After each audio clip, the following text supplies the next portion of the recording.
শত বছর আগে ইমাম ইবনুল জাওজি রাহিমাহুল্লাহ তালবিস ইবলিস কিতাব লিখছেন।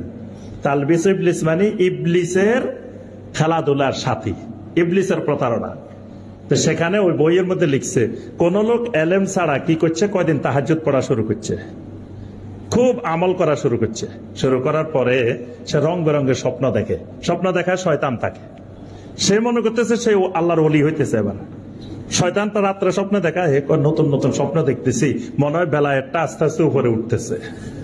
কয়দিন পরে কবরস্থানের পাশ দিয়ে যাইতেছে, তখন শয়তান কবরের ভিতরে ঢুকছে, ভাঙ্গা কবরের ভিতরে ঢুকে কবরের ভিতর থেকে বলতে, আসসালামু আলাইকুম আল্লাহর ওলি, কেমন আছেন? তো সে চারিদিকে তাকায় তাকায় দেখে, কিরে কোনো লোক দেখে না, কে কথা কইলো আমার সাথে? কয়, দেখো আমার বেলায় কোন পর্যায়ে পৌঁছে গেছে, কবরের থেকেও মানুষ আমার সাথে কথা কয়, কবরের থেকেও সালাম দেয়। কয়দিন